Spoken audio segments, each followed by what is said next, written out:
मानवाधिकार आयोग की मॉनिटर पूर्वा मित्तल शनिवार को इंदौर पहुंची। उन्होंने सबसे पहले थाना पहुंचकर वहां की कार्यप्रणाली का निरीक्षण किया और महिला संबंधित अपराधों के मामले में पंजीयन तथा जांच और उनके निराकरण की प्रक्रिया की विस्तृत जानकारी भी ली। इस दौरान उन्होंने थाने में दर्ज विभिन्न मामलों की समीक्षा करते हुए संबंधित अधिकारियों से चर्चा की और मामले के त्वरित एवं प्रभावी निपटारे पर जोर दिया। हालांकि उन्होंने यह जरूर कहा है कि समाज में महिलाओं के खिलाफ किसी प्रकार की घटनाएं नहीं होनी चाहिए। उन्होंने ऐसे मामले की लगातार मॉनिटरिंग किए जाने और महिलाओं की सुरक्षा सुनिश्चित करने के लिए सख्त कानून एवं प्रभावी व्यवस्था पर विचार करने की आवश्यकता बताई है। महिला थाना निरीक्षण के बाद पूर्वा मित्तल भारतीय प्रबंध संस्था इंदौर पहुंची। उन्होंने छात्रों के साथ संवाद करते हुए मानव अधिकार, सामाजिक जिम्मेदारी और महिला सुरक्षा जागरूकता जैसे विभिन्न विषयों पर चर्चा की। उन्होंने युवाओं से समाज में संवेदनशीलता बढ़ाने, मानव अधिकार के प्रति जागरूक रहने और समानता तथा न्याय की भावना मजबूत करने का आह्वान किया है। उनके दौरे को महिला सुरक्षा और मानव अधिकार संरक्षण की दिशा में महत्वपूर्ण पहल के रूप में देखा जा रहा है। जी, इंदौर में आज हम आए हैं। इंदौर हमारा महिला थाना वन स्टॉप सेंटर और आंगनवाड़ी की हम समीक्षा करेंगे, जहाँ पे हम यही देखना चाह रहे हैं कि सुरक्षा, पोषण और पुनर्वास में ज़मीनी हकीकत क्या है, क्योंकि नीतियाँ हैं हमारे पास। हम बस ये जानना चाहते हैं कि कितना गैप है हमारी पॉलिसीज़ और एग्जीक्यूशन में। आंगनवाड़ी में क्या आपको कुछ छुट्टियाँ मिली? आंगनवाड़ी और वन स्टॉप सेंटर की विजिट अभी हमारी शेष है। इंदौर के अलावा और भी नहीं दौरे आपके रहने वाले? ये इंदौर हमारा आखिरी पड़ाव रहा है इस आधिकारिक दौरे पर। इससे पहले हम उज्जैन और खांडवा से होकर आ चुके हैं। उज्जैन? हाँ जी। देश में 3 जगह दौरे रहे। जी। मैडम, आपका परिचय?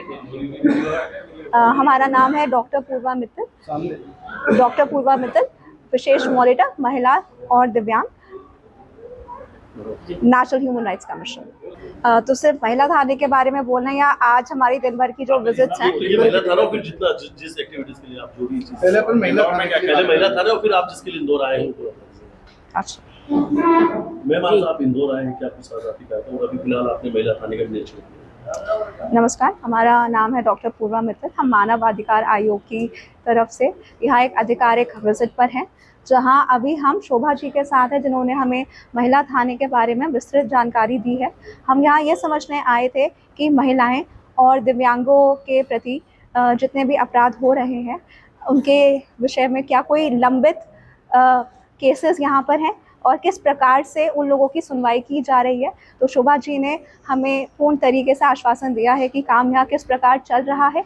पूरे थाने का अभी दौरा किया गया है, सब चीज़ें सुनिश्चित पाई गई हैं और जो भी कमियां या कुछ हमारे पास जो हमारे सजेशंस रहेंगे वो आयोग को, मानव अधिकार आयोग को सबमिट किए जाएंगे और ये पूर्ण रूप से सुनिश्चित किया जाएगा कि ज़मीनी स्तर पर हर महिला और हर दिव्यांग को उनके अधिकार पूर्ण रूप से समय पर और गरिमापूर्ण तरीके से मिले।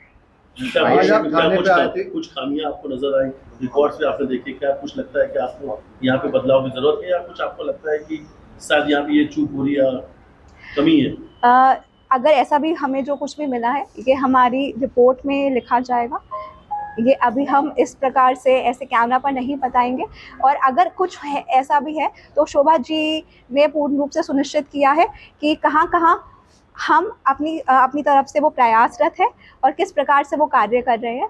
और हमें पूर्ण उम्मीद है कि हमारे पूरे महिला थाने में जितने भी हमारे सेवाकर्मी हैं, वो इंदौर की जनता के लिए पूर्ण रूप से प्रयासरत है और उनकी सुरक्षा के लिए 24 घंटे हाजिर है। इंदौर के अलावा महिला थानों में विजिट किया है, इस इंदौर की महिला थाना विजिट किया, क्या आपको डिफरेंस नजर आ रहा है, या क्या आप क्या सुझाव देके जाना चाहेंगे? सुझाव जो है वो हमने शोभा जी को ऑलरेडी प्रस्तुत कर, श्रद्धा जी को हम ऑलरेडी प्रस्तुत कर चुके हैं अपने सारे सुझाव।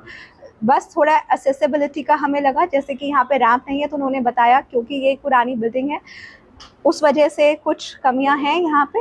उस बारे में भी श्रद्धा जी ने हमें बताया है कि हमारे पास यहाँ ऑलरेडी व्हीलचेयर है और पूरा स्टाफ जो है उनकी सेंसिटाइजेशन की ट्रेनिंग्स हमेशा चलती रहती है। और जैसे अभी हमारी मदद की गई है थाने में अंदर आने के लिए, उसी प्रकार से बाकी आगंतुकों की भी मदद की जाती है।